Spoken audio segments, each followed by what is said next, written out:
Okay, today's landscape tutorial is going to be a big one. This is a 10 by 14 inch block of Saunders Waterford 140-pound cold pressed white, natural white watercolor paper. I have taped it off on the top and bottom with 1/2 inch Blick painter's tape so that it's a little bit more of a frameable size. That makes it 10 by 13, which you can actually find mats and frames for that a little easier.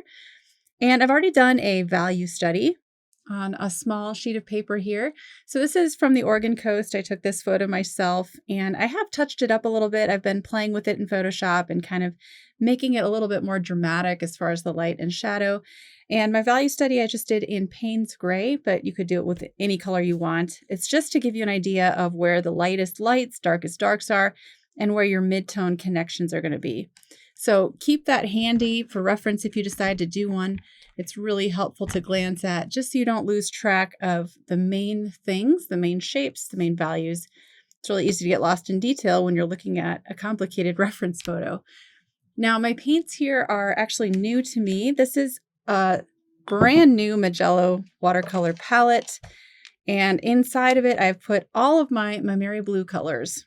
So trying out these new paints. In fact, this video is being shot for Blick Art Materials, and they're having me review their Princeton set of brushes. These are the Princeton Aqua Elite brushes. This is a set of 4. So there's a 1.5 inch flat wash brush. There's a size 8 round brush, which I'll be using a lot of. This is my favorite size, but I also love a size 12 just for a little larger round brush. And then this one is a 3/4 inch oval wash. So all really useful brushes. You'll see how I use them in today's video. And I'll just share the colors on my palette. Of course, they're different from the ones on my usual palette, but we're going to use them the same way as similar colors on my usual palette. So if you don't have these colors, that's okay. You can use something that's close on your palette. This one is Ivory Black, Payne's Gray, Ultramarine Deep, Cobalt Blue Deep, Phthalo Turquoise, Sap Green, Green Gold, Yellow Vanadium, I'm not sure how you say that. This is Primary Yellow, Cadmium Yellow Deep, Cadmium Red Light, Primary Red Magenta, Quinacridone Lake, Quinacridone Violet Reddish, Dragon's Blood, Burnt Sienna, and Van Dyke Brown. So that's all the colors in my palette. I left one little space in case I need one more that I want to add, but you really just don't need any more than this. This is plenty of colors. Okay, so I have sketched on the bare bones basics of my drawing, and I just have the outline of the cliffside. I have where light and shadow meet on the water's surfaces here. I have the ridge line right here, and this is where the dark trees are going to be. As you can see in my value study, dark trees right here. And most of what we're doing in this painting is going to be trying to simplify main shapes and using bigger brushes to just get the main things. So it's going to be a lot of fun. So I do encourage you to grab your biggest brush that you have. If you have one this size, that's great. We're going to be using this for blocking in the sky, the midtones in these reddish cliffs, and then some of the color in the water as well. And the bigger the brush, the better. It's just going to cover a lot more ground for you. Also, if you have a spray bottle, that'll help you out with our wet and wet. And paper towel for blotting. Of course, we'll need some water jars, very essential. So yeah, once you've got your supplies ready to go, let's get started. I'm going to begin with my big brush, and I'm actually going to mix up some paint ahead of time. Now in my little value study, my ridge line here completely faded out into the background. I really like how that looks. It's more of a hard edge in the reference photo, and I don't really want that. So I'm going to start with my sky and background trees back here. I'm also going to be kind of making this ridge come down a little bit more at a slope. So we'll be able to see more of the ocean back here. So I'm going to stop my water right here where this ridge line is, and right where I intend the ridge to stop down here. So a little lower than what you see in the reference. If you want to sketch that, that's okay. You can do that. I'm just going to put a little pencil mark here so I kind of know where I want to stop my water.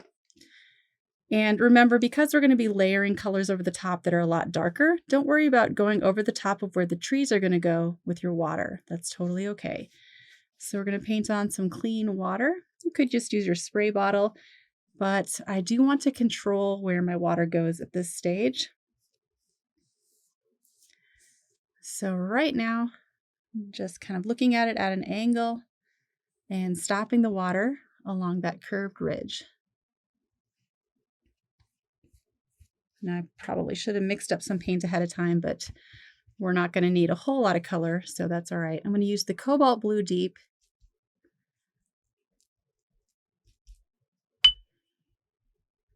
Kind of dabbing. I might need to spray these now just to kind of prepare them, get them wet and ready to use again. Okay, so some Cobalt Deep. I don't need a ton of this, just a little bit of watery paint to blot into the sky. And it can be sort of uneven. It doesn't have to be a perfect flat wash here. In fact, I want to encourage it to almost look like fog in the distance, especially where we decide to put our green trees back here. They're going to be kind of a bluish, purplish green because they're off in the distance. Now, don't fixate on color, but focus more on value at this stage. Big brush is so amazing for getting color down quickly.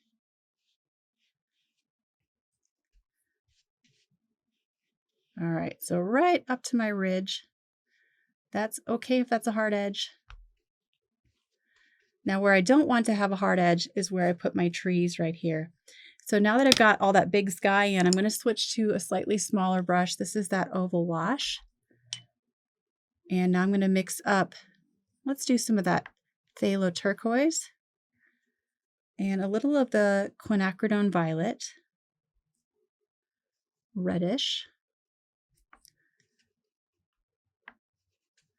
Yeah, that's nice. And then I need to neutralize that a little bit, so I'm going to add in some burnt sienna. So you should have kind of this greenish, purplish gray. Make it just a little more green. Here we go. You can even add in some yellow if you want it to be slightly more earthy green. Work with your mix a little bit until you're happy with the color. And then, while your sky's still wet, this is so essential to get that foggy look. Drop that color in. Plenty of color. Don't be shy here. You can see why using a big brush is going to be so helpful. And the nice thing about this one versus this one is that you've got a nice sharp tip on that brush, so you can navigate these edges right along where you want a hard edge. Okay, over here, I'm going to blot on my paper towel, remove a little bit of paint. I want just a hint of that ridge line, but it's going to be hidden in the fog. So little that color over here. Then I'm going to switch to some burnt sienna, rinsing my brush a little bit so it's not super muddied by that green. And I'm going to put a very light tint of this for some of that distant shoreline over here. This is where I want that ridge to be, remember? And like I said, I'm extending the ocean. So for the ocean, I'm going to use that turquoise. Make sure if you want a cleaner color to rinse your brush between colors. And we're just going to put that right there. And mix in a little bit of cobalt to make it slightly more blue, less green.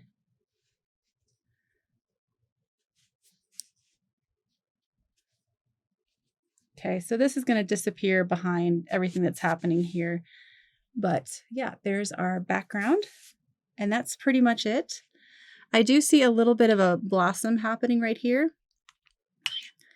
So if that happens, you can correct it by taking a damp brush.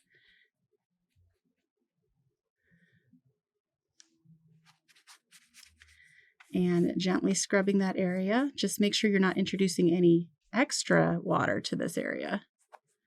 That would defeat the purpose.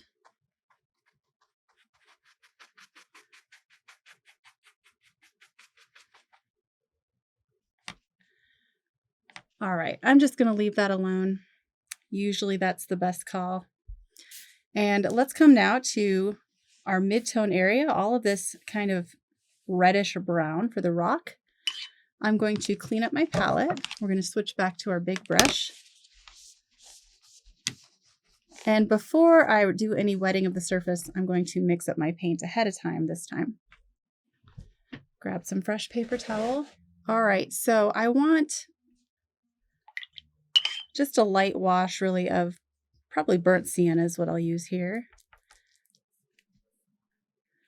So I need to get plenty of paint ready to go. In fact, I don't know if I'm even going to pre-wet the paper before I do this layer. I might be doing some wet and dry and just get it down really fast.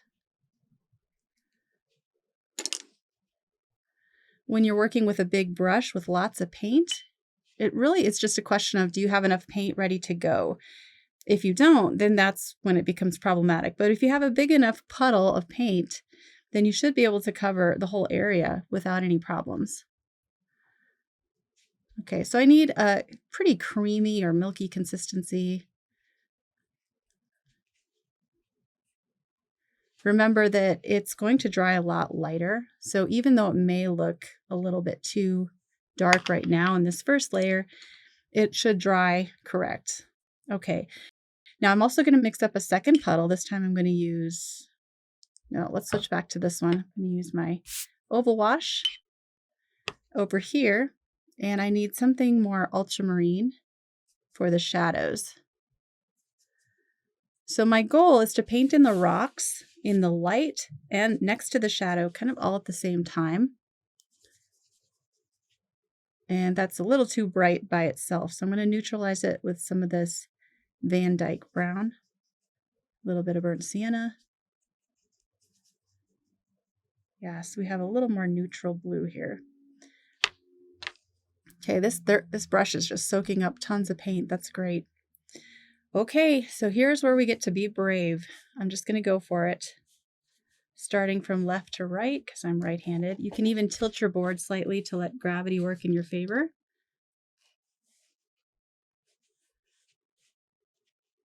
Just beginning to paint this ridge line. This is mostly hidden by the trees, but move the brush along quickly,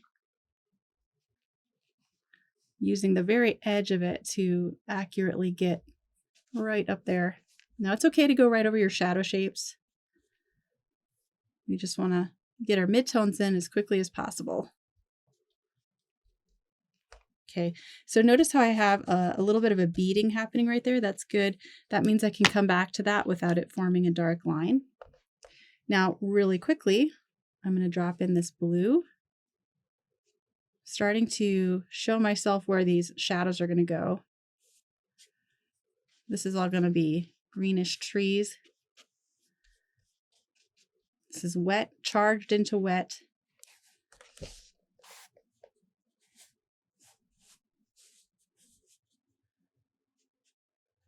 Okay, then switch back to my burnt sienna and keep going with this.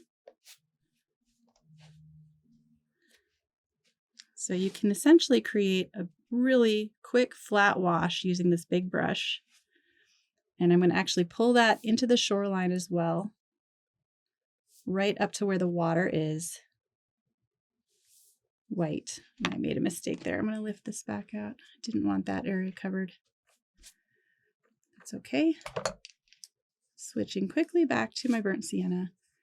The only thing I'm really kind of avoiding here is some of these white shapes along the shoreline. Those are essentially logs and rocks and things that are catching the light.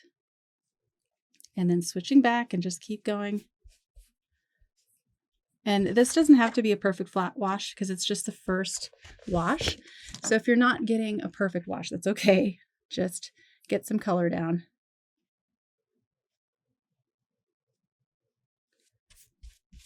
And look at that. I thought I mixed up enough paint, but I ran out. So I'm going to have to kind of grab for my palette as I move along. But this area is quite a bit darker. So if my color shift changes, that's all right. In fact, I'm going to mix in a little bit of that turquoise with it.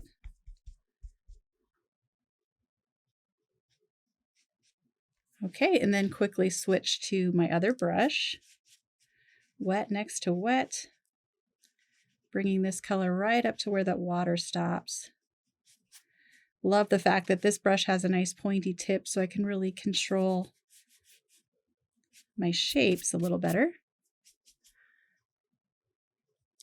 And then I'm going to grab some more of that ultramarine.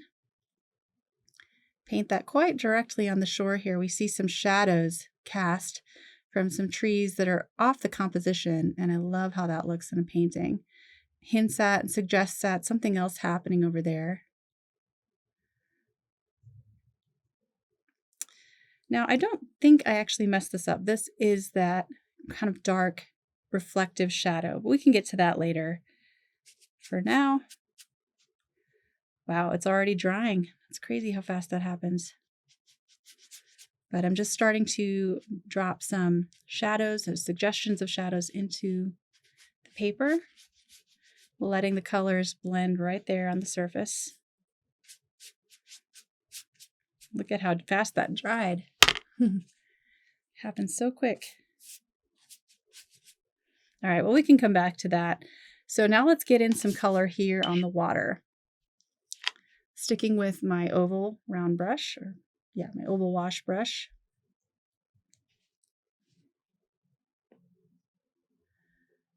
So now I'm going to slow down just a little bit. I'm going to create a first wash for this foamy water that's coming into the shore.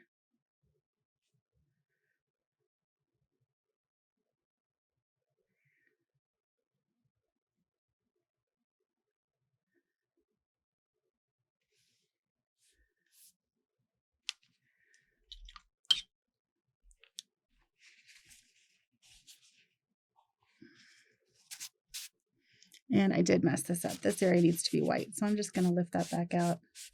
Easiest to do while it's still wet. Losing track of my drawing here.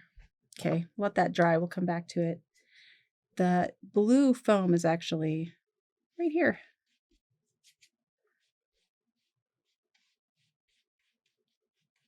I'm leaving out that rock. I think it's a little distracting. And I want the main focus to be just these big shapes of light intersected by this large mid-tone shape. So any little breaking up of that, a bit distracting. So I'm leaving that out.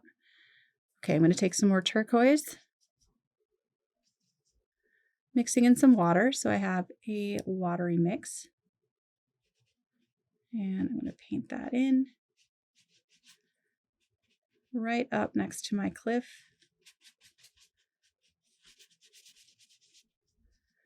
This will all have to go darker. It's just a start. Remember to leave light where you want that white wash coming in. That's some of the brightest values in your whole painting, so it's really important to leave that alone. Now I just switched blues. This is ultramarine. As the water is coming into the shadow here, even the white wash is in shadow, and so it's going to look more blue. So I'm covering that all with the ultramarine. Starting to suggest at that value shift in the shadow. And already there's our block in. We have a great idea of what's happening in this painting and where we're going to be taking it. And hopefully now you're already feeling really excited about it. I know I am. Okay, so now that we've got the big shapes blocked in, I'm going to hold on to this one. I'll probably use it for a few more details. But now I'm going to switch to my smaller brushes, switching to the size 12 round brush. As you work general to specific, you're going to want to start with those larger brushes, and then as you start to narrow down your focus, you can switch to your smaller brushes for more of those fine details. Okay, so we're going to start layering. Once this is dry, it feels pretty dry. We're going to start layering some texture and color, starting with our background over here. This is definitely, well, still a little damp. I'm going to take my heat tool and just dry it all the way. Nice. Okay, look at that gorgeous granulation that happened with the cobalt blue. I think that looks so pretty, especially in rocks and in skies too. It just kind of adds to that moody element in the clouds. All right, I'm going to switch out my water. So not a whole lot needs to be added to this ridge line. I don't want to darken it very much because it's bright, it's in the sunshine. But I might add a little bit more burnt sienna texture to it. So now I'm taking my size 12 round brush and just kind of dry brushing across the surface, adding some suggestions of grass texture. These ridges were very grassy. I remember, lots of plant life when you were climbing up to the top of these, and it was the beginning of fall, so everything was starting to look a little bit brown, except for the evergreens, of course. So you can see I didn't add too much, just a little bit. And then over here, same thing. You can just start to hint at, maybe with our Van Dyke brown, a little more of the cobalt.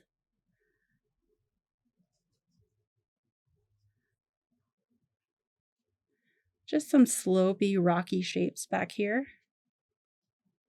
Slopey, that's not really making up words. And I would suggest not to do much in the background. Over here, I'm not adding anything else. I'm just leaving it alone. Sky and distant mountains are one of those things you want to try to get in on the first pass and then just leave it alone. This area looks completely unresolved. That's because it is. We'll be doing that last. All of these trees last. Don't worry about those yet. So now let's focus on this cluster of trees here. Looking at my value study again. You can see it's one of the darkest values in the whole composition, and it's really important to have that there to balance out this angled shape of the shadow going over here and then running across and around. So let's mix up a evergreen color. Let's use our Payne's Gray, and let's mix in some of our primary yellow, or warm yellow if you have that. I hate messing up my nice yellow for the first time. Oh, but it's essential if you want to mix. I probably should have started with the yellow. Okay, so yeah, you can see that creates a beautiful earthy dark green. Perfect for this. Might need just a little more. Bit of water to get it flowing. All right, so relocate your ridge line here and then quickly swipe along there. And then we're going to paint a big block of shapes as quickly as we can. I'm marking out the treetops for a couple of these distinctive little trees. But other than that, I'm going to try to fill this in as fast as I can with a solid shape.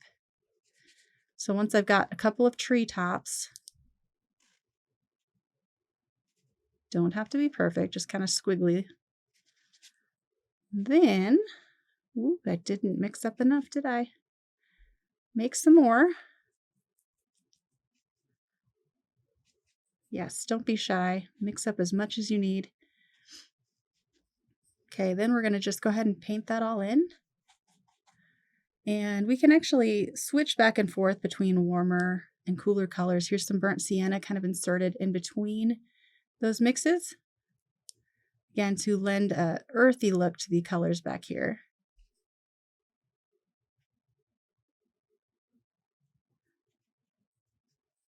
Notice how I'm trying to paint just a big block of color, not focusing on individual trees. There's a big shadow shape here. I want to get to that in a bit. And there is one tree here that's a little lighter in value, so I dipped into my yellow, and there's some glare on this. It's a little hard to see. That's better.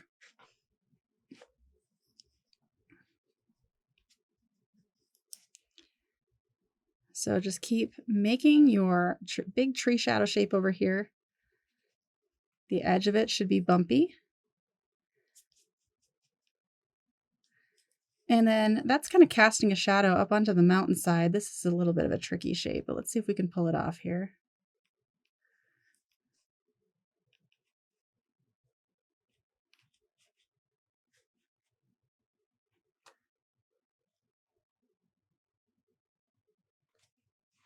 No, I'm not sure if that works, but we'll go with it.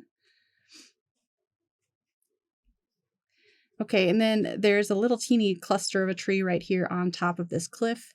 We'll get to that after we finish this section. Adding some more yellow right here for some of that texture and it looks like just plant life at the base of these big trees. And then as we approach this cliff, we definitely see more of a warm red. Taking more burnt sienna here. And just applying that to the ridge. And then I'm going to switch to my ultramarine to once again reinforce these shadows that are coming down this cliff here. Try not to cover up all my sunlit, warm cliff faces, but this is where the shadows are. So these can be more distinctive shapes. You could even use your Payne's Gray if that's working better for you than ultramarine. Okay, and we bring that right down to those highlighted logs at the base of the cliff.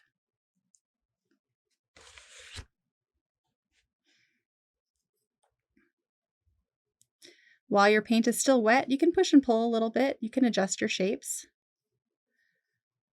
Give it some more specificity, but try not to look too deeply into the shadows and unearth too many details, or it will be distracting from the focal point.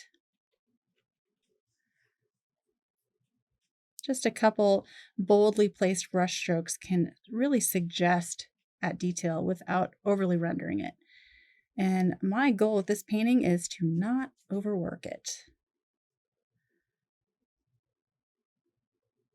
So here I'm adding some more texture to the cliff, leading up to those bits of logs. And here again is another opportunity to suggest at detail without actually really seeing what's going on. I'm intentionally looking at my reference photo quite a bit smaller. I'm not zooming in because I want to be seeing the big shapes first and foremost, focusing and concentrating on those without fixating on these little details. If you zoom in so close, that's what you're going to be looking at, and your painting's going to look like you were picking at those things. Okay, so let's do this shadow on the shoreline now. I'm going to just kind of outline it here with some cobalt. All right, and take some burnt sienna. And it's quite dark, so don't be afraid to just fill that in pretty dark here. Now we want it to look wet, like wet sand, where there's reflections of those trees just above it.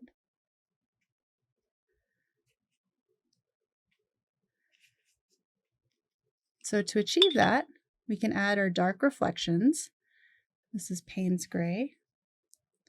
Just below this dark shadow here, or this dark tree, using some vertical brush strokes with the tip of my size 12 brush.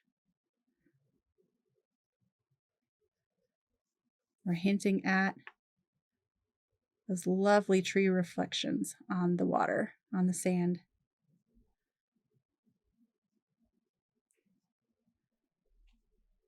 Yeah. All right, and then I'll take a little bit more. Let's do turquoise, cobalt. Love the long tip on this brush. It's so useful. Watering it down a little bit. Putting that right next to my reflection. Just kind of adjusting those shapes. That's better. The sand itself probably needs to go a little darker. It needs to be a slightly darker value than the ridge up here. So I'm going to take some of that violet,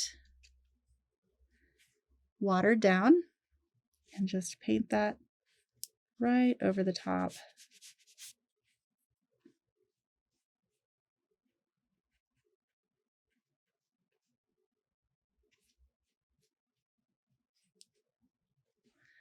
And then we'll take some more burnt sienna, paint a couple reddish rocks on the shoreline here.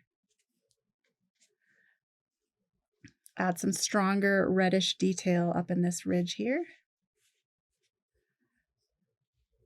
I say detail, but I'm really just moving my brush in the way the rocks feel like they should go, just based on what I'm seeing in the reference. Okay.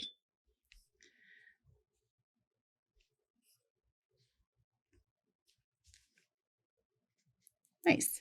All right, I don't think we got too specific with that, but it really does look detailed, which is great. So let's move on now to the water. And I had a couple little blotches here. It looks like I dragged my hand in it. If that happens to you, don't freak out. You can take some clean water on a paper towel, blot it, and gently scrub to remove. If you're using high quality paper, this is where it really pays off.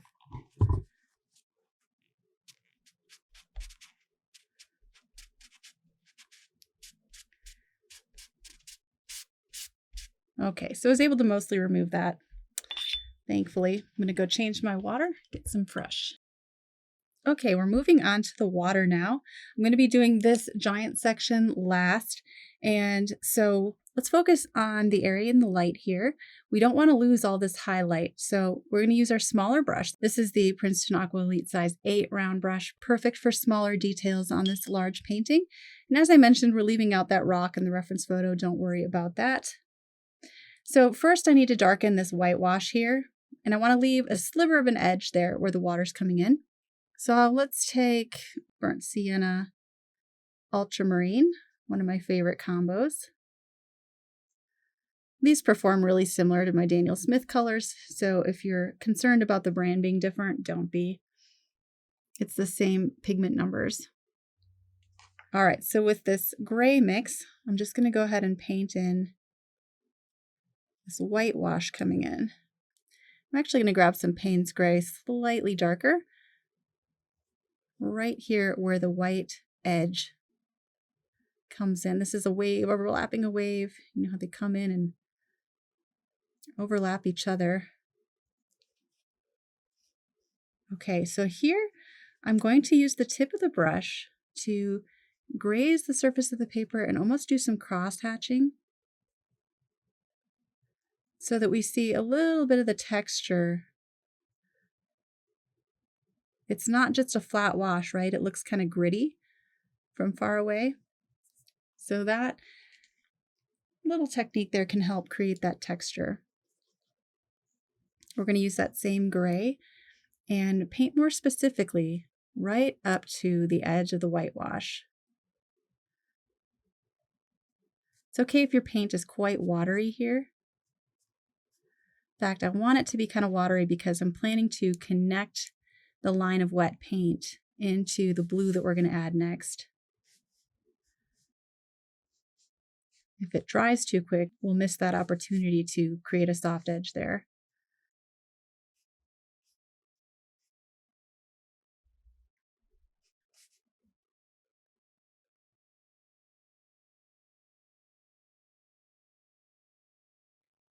Okay, so it dipped into that Payne's Gray to darken right here where the wave is almost turning over on itself. It looks a little bit more powerful that way. Okay, now rinse that out. I'm going to grab the turquoise blue again. Pure in color, no mixes here. And I'm going to try to touch that right up to that Payne's Gray. Now this is where you want to leave little gaps between your brush strokes, suggesting the waves, the movement of the water. No flat wash here.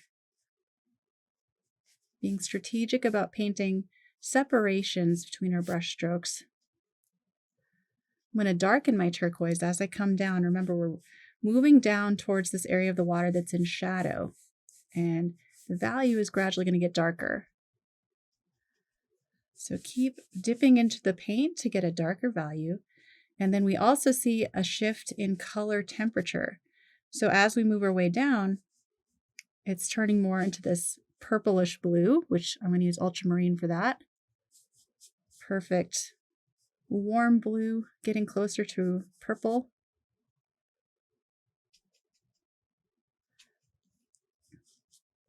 So just keep adjusting your colors.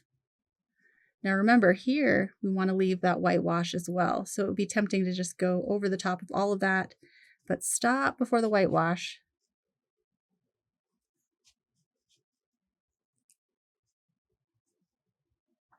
And leave some texture. And already that looks like ocean that's in sunlight and then ocean that's in shadow. Okay, now I'm rinsing out some of that water, or some of that paint, and I'm going to go over the whitewash with a very light value of the ultramarine. And then switch to Payne's Gray and Burnt Sienna. And this is where the sand on the shore begins, and this is going to be very dark.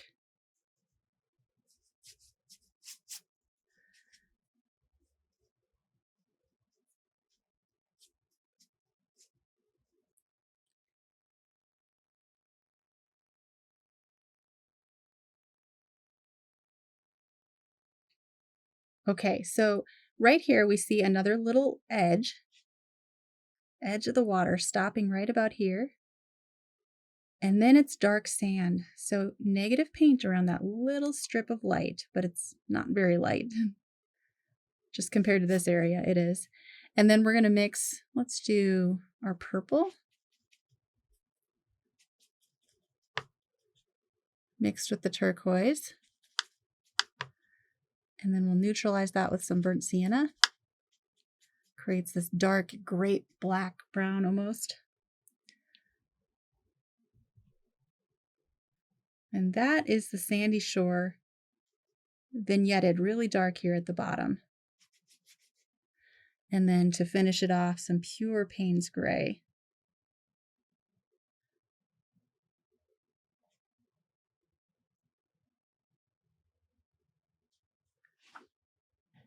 Okay, so our values are starting to look more accurate at this point.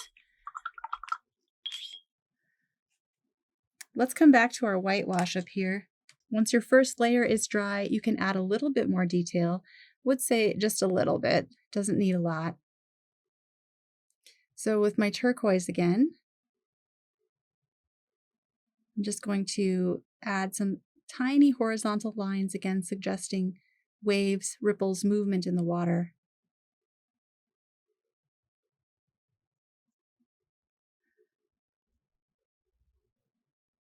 I want where the light meets the shadow to look like a hard edge.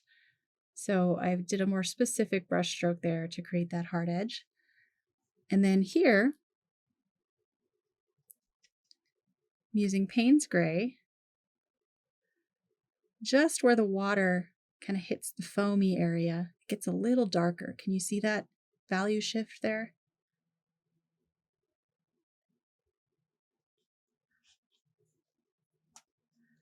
And then we can paint some texture inside of the foam here. There's all kinds of rocks and things too. We'll come back to that and add those once this foamy texture has dried. This is where having a brush with a really nice fine point really comes in handy. Couldn't do this with the big flat wash brush. Barely touching the surface of the paper, just letting my brush dance, creating that texture. Now I'm going to do some dry brush technique on this area here.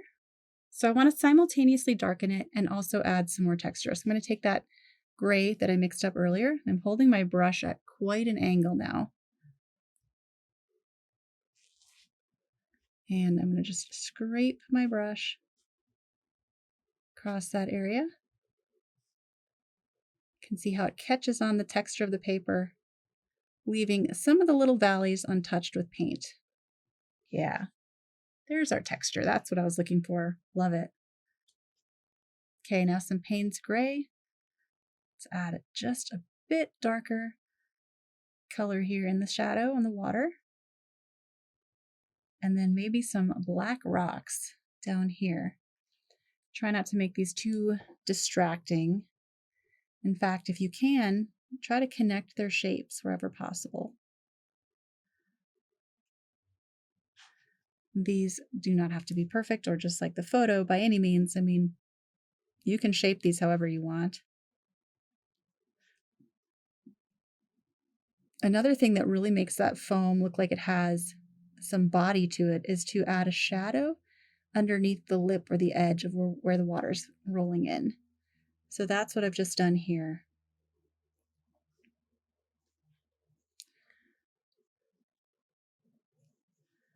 And then I'm just going to paint a few rocks jutting out from under the water.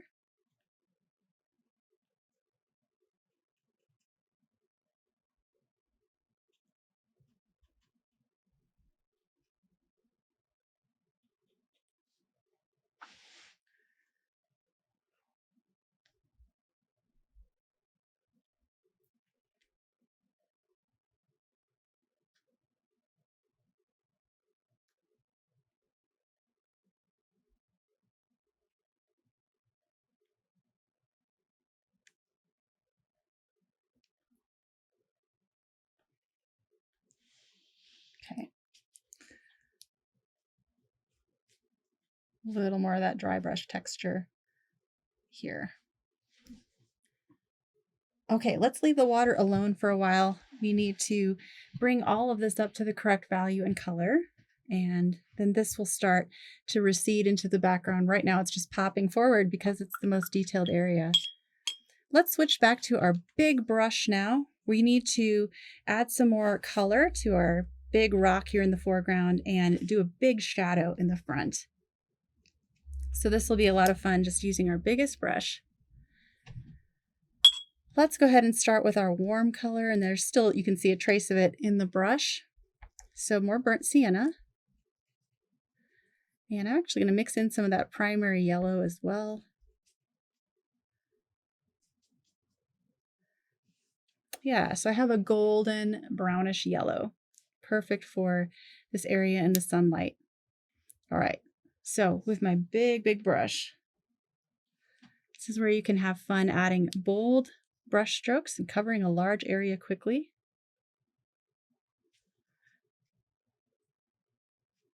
Alternating some colors. If you want more of a pure reddish brown, just dab right into your burnt sienna.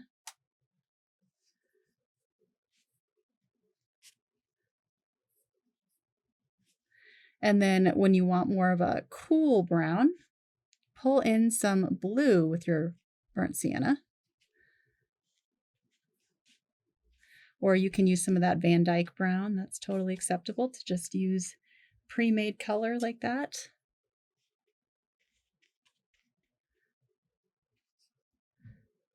All right, along this edge, slowing down.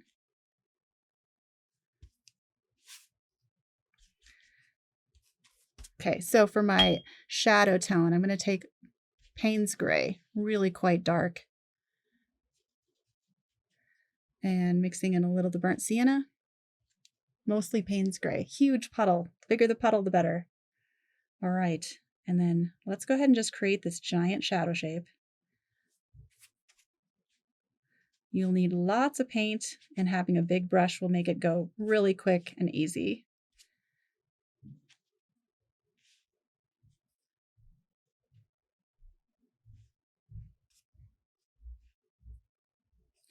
And you can dip into the more thick paint directly out of the palette if you need it to be even darker.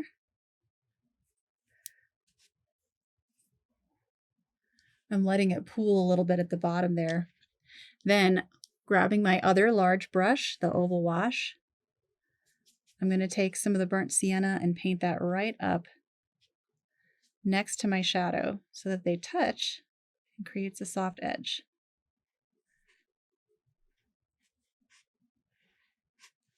Yeah, voila, wet next to wet. And it looks like rock, looks like cliff. Love painting rocks. The texture is so much fun. Now that I have a brush with a more specific tip on it, I can actually clean up this edge next to the water using the browns.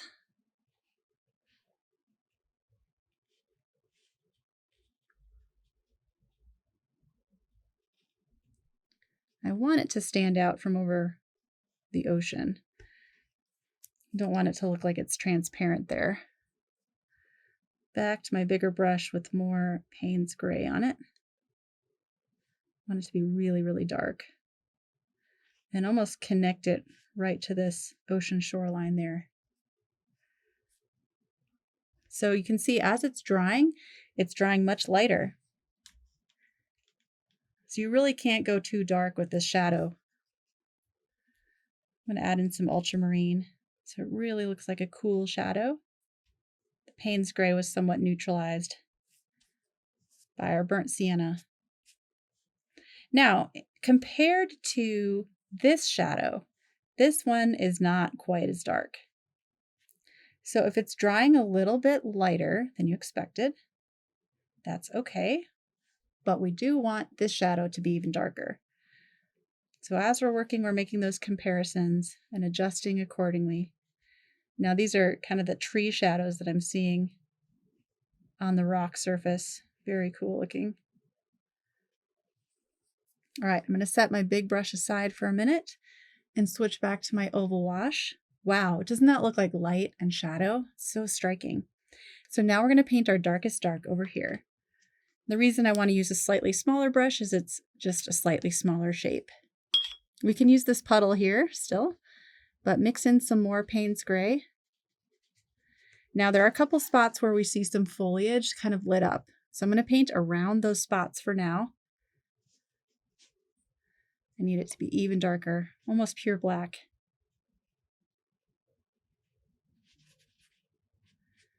And then just letting my brush create some open areas, little gaps there.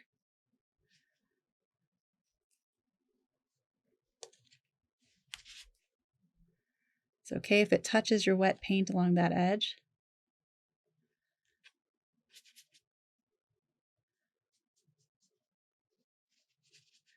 Now within that shadow, I'm going to grab some yellow and drop that in.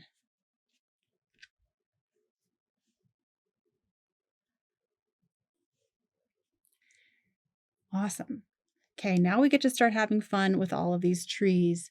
So there's a tree shape here. It's totally okay to modify that shape. I might change it up a little bit. I'm not going to try to make it exactly like the photo. It'll be somewhat like it. And I'm looking at my value study too for guidance here. It needs to be almost black, so that was not quite dark enough. So using a big brush and holding it a little further back on the handle will help you get a nice loose grip so that you're not just choking up on the brush and creating something that's really tight looking.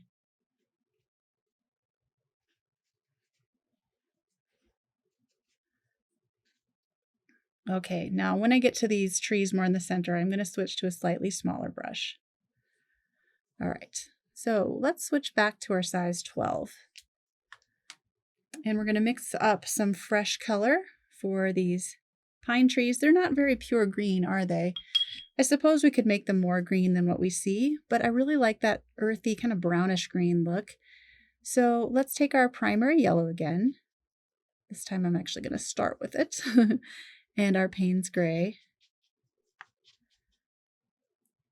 And just like we did here, we can alternate between this green and some burnt sienna and Van Dyke brown to make it really, really earthy.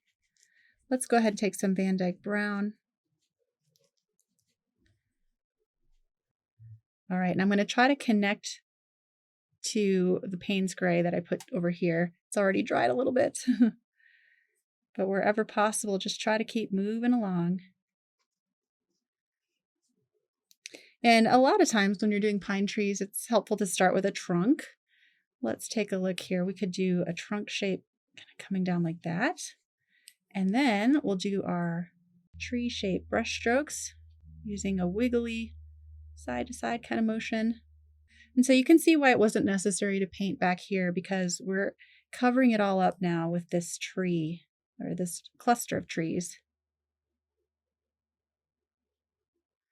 So I'm really just kind of using a wiggly brush stroke, leaving little gaps between, representing the light between the branches, what we can see behind them. Okay, and then more yellow, I think.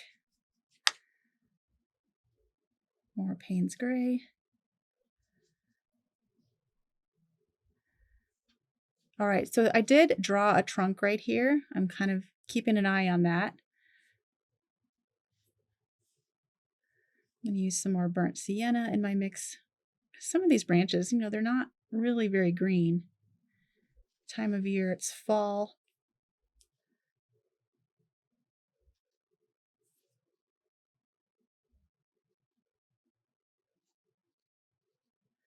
So the temptation with greens is to make them almost garishly bright. I would say try not to do that. Now for this trunk, I want to capture the shadow on the left side. So I'm taking my Payne's Gray. This is where having that nice tip on your brush really helps. And I'm painting kind of this highlighted section and then a shadow section and then skipping over a little bit. This is going to have foliage in between. And then we see some shadow here at the base of the trunk. We'll get to the rock texture here in a minute. Not quite ready for that. All right, now I don't want to do the darks too soon. So let's switch back to our earthy green. Paint some foliage in between those exposed trunks. Again, alternating between my green, which is a mix of primary yellow and Payne's gray, and then also grabbing burnt sienna from time to time.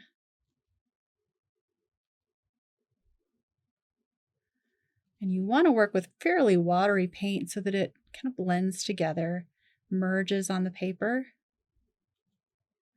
There's a second tree right here. We're getting close to it now. Now I am starting to run the risk of my marks looking a little too symmetrical. So I'm going to need to mix that up a little. I'm going to have some of these branches shooting upward almost. So, okay, here's where we go over the sky. You got to be brave here. I know, this is scary. Just do your best. If you want to tilt your board up a little so you can see better, that's all right.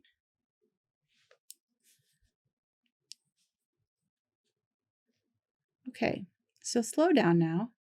But again, just use the tip of the brush. Create some of that bristly texture. I almost do like a little U-shape motion. Set that down so you can see it up close. It's like making tiny little V shapes. Sideways, upside down, tilted.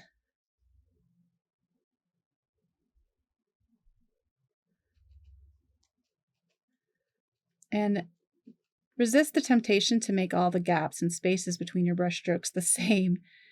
We don't want any patterning here. But notice how I left that gap for the tree trunk, slightly visible. And then switching to Payne's gray to add some dark shadows on the underside of those branches.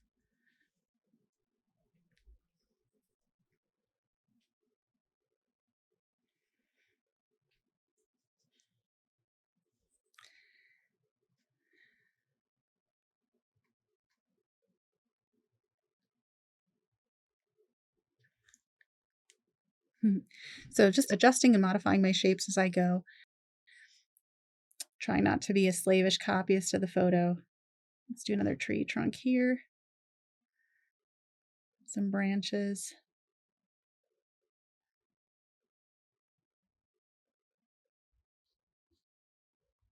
This one is slightly behind this one, so my brush strokes are going behind that lighter branch. And you'll be surprised. You might be thinking, I don't know how to do that, but I don't either. I'm just doing what feels right and moving my brush according to what I see and just kind of switching back and forth between colors and just have fun. Like watch the magic happen. It does not have to be perfect. It doesn't have to be, exactly like what you're seeing. And I encourage you over and over again not to copy your photo, but to just try to get the essence, the feel of the place. Landscape art is probably one of the most challenging subject matters just because you must learn to simplify. If you don't, you're going to go crazy trying to capture all those details. And I've had to learn that the hard way. I'm a detail girl. I love painting details, but it doesn't always yield the best results, I've realized.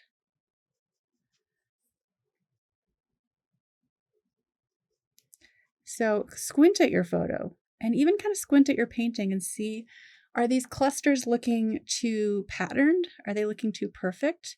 Where can I make a shape kind of cascade up or sideways to help balance the composition a little better? What can I do with my shapes to create a beautiful and pleasing flow to all of those connections? That's what you want to be asking yourself as you work. Now, as we get to the base of the trees, we're seeing more clustered shapes. I'm going to mix up another green.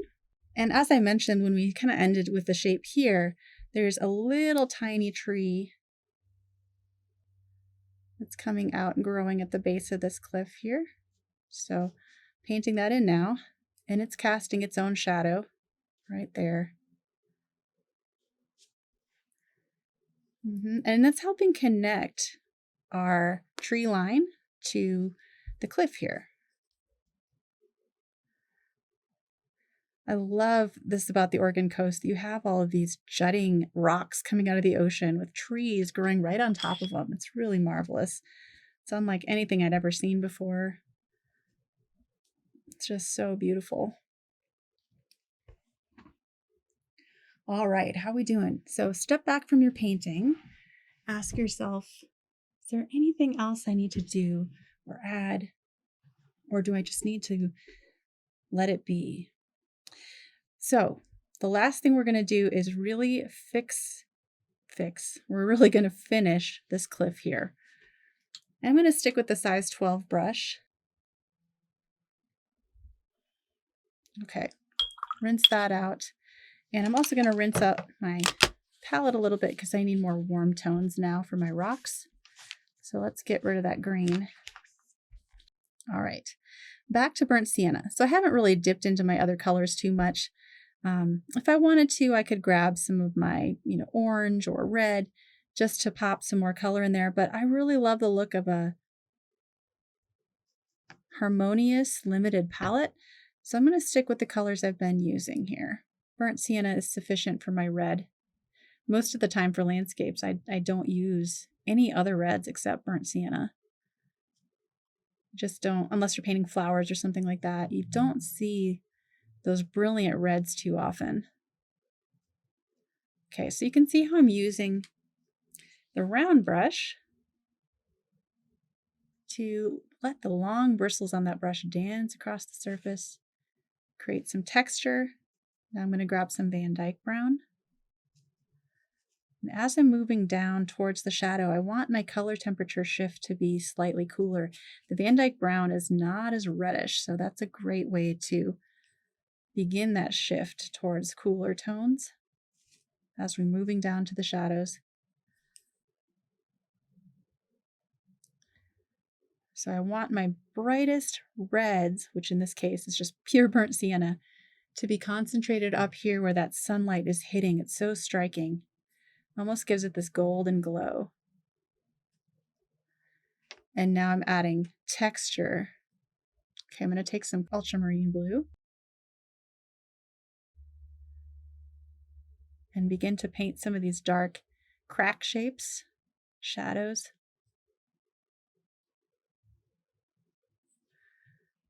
If any of your lines get a little too specific, you can always knock them down with some water. But here again, this is barely grazing the surface of the paper, letting that size 12 brush just dance along. Scrape, whatever you need to do to create rock texture. This is why I love painting rocks. I find it so easy because most of the time your brush and the surface of your paper do the work for you. All right, let's come back to our shadow. I'm going to take some turquoise once again, mix it with this puddle that I have going on up here. Okay, so I have a generous amount of paint. And I'm going to just darken up this corner. The flat wash. Hopefully it's completely dry for you by now. If it's not, make sure that it is before you go in and add more water and paint. Otherwise you'll be accidentally lifting color. You don't want to do that. So I'm just going over the entire shadow with one more glaze.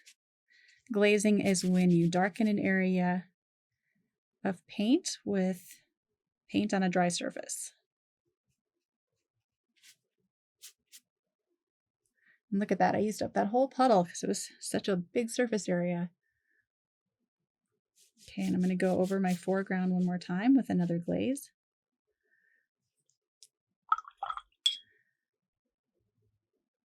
And then take another hint of the turquoise.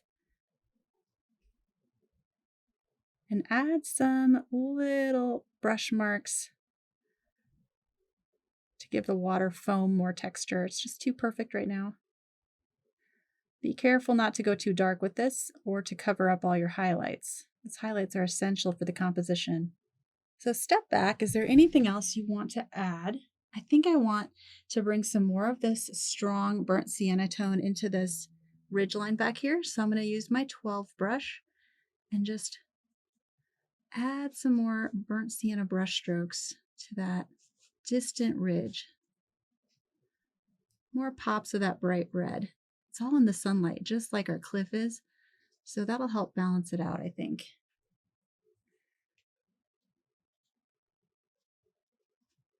Just make sure the shapes that you're making are not at all distracting.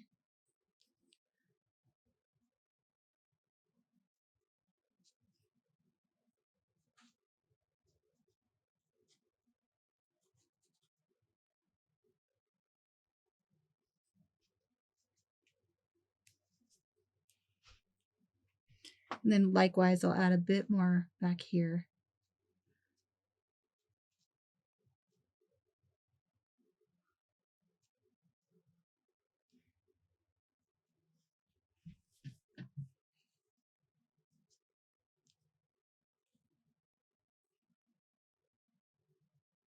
Mm-hmm.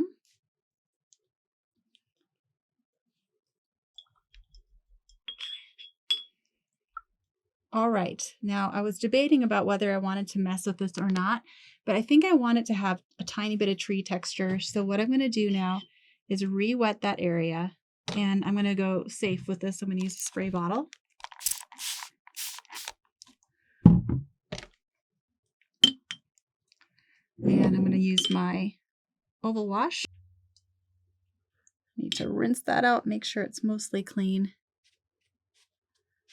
Spread out the water so there's no puddling. Okay, and then I'm going to take ultramarine blue. Needs to be creamy, not too watery on my brush. And just use the tip of that like cat's tongue shape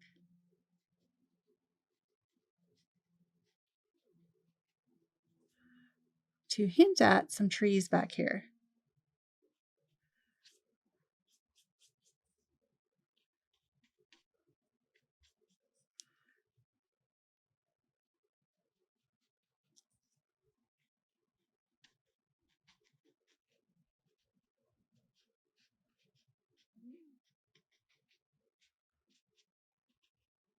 Now you can see why it was essential to re-wet the area, because otherwise this would just leave really harsh marks and it would be so distracting. But I want this to look really hazy and distant. So wet on wet is going to be your best friend to get that effect. And you can flatten out the side of the brush a little bit more to get broader sections covered in that blue. And then use more of the tip of the brush for those more specific shapes of trees.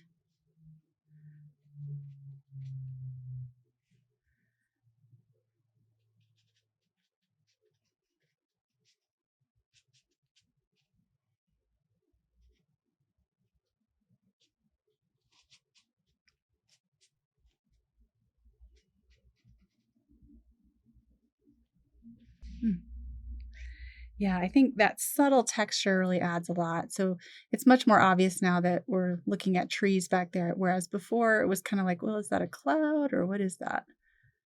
So now we can definitely tell what we're looking at. Wow, fun. There we go. So let's remove our tape and we'll check out the finished painting. Thanks for joining me today, friends. I hope you enjoyed this one.